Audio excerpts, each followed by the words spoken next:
Hello boss, welcome back to my Shamim blogs. আবারও নতুন একটা শুটিং ভিডিও নিয়ে চলে আসলাম। তবে আজকের লোকেশনটা হচ্ছে নদীর উপরে নৌকাতে। আকাশের দৃশ্যটা দেখো কত সুন্দর লাগছে। আর নদীতে পানি অনেক বেড়েছে, অনেক প্রচণ্ড। মানে এর আগে আমরা নদীতে শুটিং করতে এসেছিলাম, তখন এত পানি ছিল না, কিন্তু এখন তার 3 গুণ বা 4 গুণ বেশি হয়ে গেছে পানি। তো নৌকাতে শুটিং হচ্ছে, মাইনুল ভাই শ্যুট দেওয়ার জন্য একদম রেডি, আর আমি হাতে স্ক্রিপ্ট নিয়ে আছি। তো চলো শুটিং শুরু করা যাক। দেখো আমাদের শুটিং। হ্যাঁ বলেন চাচা। তোমাকে আমি খুব ভালো ছেলে ভাবতাম গো, এখন লোকের মুখে যা শুনছি তুমি তো ছেলে ভালো না। কেন চাচা কি যে শুনলাম তুমি বলে তোমার বাপকে মেরে ফেলে চাকরি নিচ্ছ। মানুষ মরণশীল, মানুষের তো মরণশীল। হ্যাঁ, সারা জীবন কেউ বেঁচে থাকে না। চাকরির সুযোগটা হাতছাড়া না করে এটাই আমার প্ল্যান। ছেলে হয়ে বাবাকে মারা বড় অপরাধ। নিজের ছেলে বাবাকে মারা বিশাল অপরাধ গো। আমি মুখে বলছি মারবো, তাই এটা হাইলাইট হচ্ছে। আমি মুখে বলছি মারবো, আমি মুখে মারবো বলছি বলে এটা হাইলাইট হয়ে গেছে, কিন্তু আপনি যে মুখে না বলে ডাইরেক্ট নিয়ে যেতেন সে কথাটা কে বলবেন? মুখ সামলে কথা বলবা।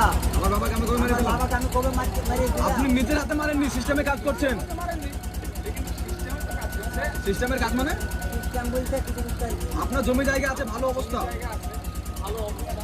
তবুও আপনার বাবা নিচে করে কিন্তু আমাকে বলেন তো, আপনি বাবা খেতে দেন না। আমার ভাত খাইতো না। আপনি আমার একটা ছেলে আর আপনার বাবা আপনার কাছে ভাত খেত না, এটা মানা যায় বলেন তো? বুঝতে পেরেছি চাকরি না পেয়ে তোমার মাথাটা খারাপ হয়ে গেছে। বুঝতে পেরেছি চাকরি না পেয়ে তোমার মাথাটা খারাপ হয়ে গেছে। মাথা ডাক্তার দেখানো মাথার ডাক্তার দেখাও না। উচিত কথা বললে। কথা বলতে গেলে তো হ্যাঁ, আমি আপনার ছেলেকে বলবো আপনাকে যেন ভাত না দেয়। হ্যাঁ, তোমরা যা গুন্ডা ছেলে দেশ তোমরা যা গুন্ডা ছেলে, তো দেশের সর্বনাশ করতে একটুও বাঁচবে না। তো বস আমাদের শুটিং কমপ্লিট। তো এই শুটিংটা আমাদের নৌকার উপরে করতে গিয়ে 1 বার 2 বার 3 বার 4 বার 5 বার 6 বার মোট 6 বার যাওয়া আসা করতে হয়েছে, তবে শুটিংটা হয়েছে। আর আরেকটা কথা বস, আকাশের অবস্থা খুবই খারাপ, কখন বৃষ্টি আসছে আবার কখন বৃষ্টি থেমে যাচ্ছে বলা খুবই মুশকিল। শুটিং তো কমপ্লিট হয়ে গেছে, আর অনেক অ্যাঙ্গেল থেকে শুটিং নেওয়া হয়েছে। কি বলবো, মাইনুল ভাইরা তো বিরক্ত হয়েছিল, বারবার যাওয়া নামা আবার উঠা।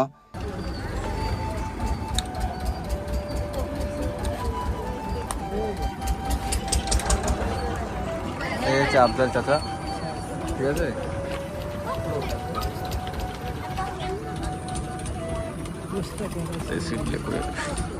অবস্থা কেরাসিন পিঠে ছাতা নিয়েছে সবাই।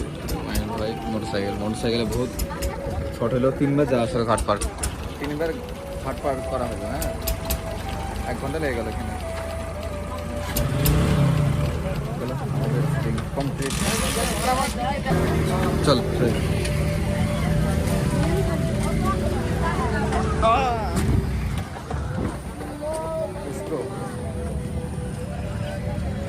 এই যে মানে নদীতে যে ভিডিও শুট করতে কতটা কষ্ট লাগে বস, যারা করে তারাই জানে, ঠিক আছে। ঘাট পার হতে মানে একবারে হলো না, 2 বারে হলো না, 3 বার ঘাট পার হতে হলো। একটা শুটিং করার জন্য 3 বার ঘাট পার হতে হলো। তো ফাইনালি কমপ্লিট হয়ে গেছে, সব আসছে নেমে।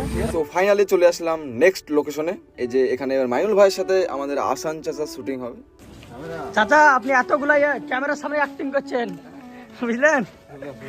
কতগুলো ক্যামেরা আপনার দেখেন। হ্যাঁ,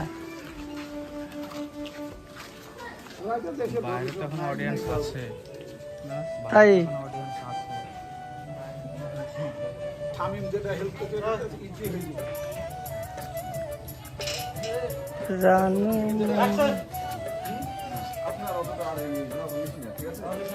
চাচা গেলি সিঙ্গেলে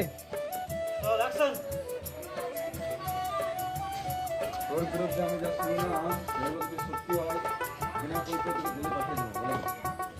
আমি তোর বিরুদ্ধে যে সমস্ত কথাগুলো শুনলাম সেইগুলো যদি সত্যি হয় বিনা পরীক্ষাতে আমি তোকে জেলে পাঠিয়ে দেবো।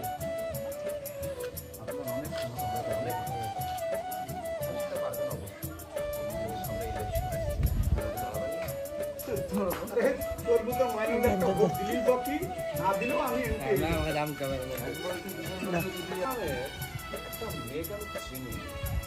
ছবিতে নাম একটা মেয়েকে আপনি চিনেন? ছবিতে নামে একটা মেয়েকে আপনি চিনেন? তার একটা ছেলে আছে, তার সাথে আমার কথা হাত তুলুন, হাত তুলুন। এরকম ছিল। Action! কবিতা নামে একটা মেয়ে বা একটা ছেলে, তার একটা ছোট বাচ্চা আছে, তার সঙ্গে আমার মাঝে তারা এখন কোথায় থাকে? তুই কি আমাকে হুমকি দিচ্ছিস? একটা এই সাধারণ ভোটার জনতা আপনার মতো লেভেলকে কিভাবে ভুলে যেতে পারে? কথা ঘুরিয়ে পেঁচে না বলে সব সব কথা আমাকে বল।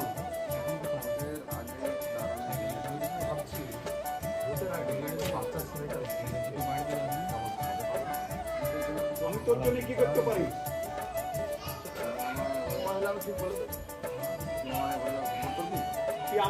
তুই আমার হয়ে ভোট করবি? মানুষ ভোট করে স্বাধীনতা ফিরে পায়, উন্নয়নে সামিল হতে পারে। আমি আপনার সাথে করতে পারি, আমি আপনার সঙ্গে তোকে তাই? আমি দেখে নেবো মাইনুল, তোকে আমি দেখে নেবো মাইনুল। তোমার বলে দেবে কে কাকে দেখবে, তোমার বলে দেবে কে কাকে দেখবে না।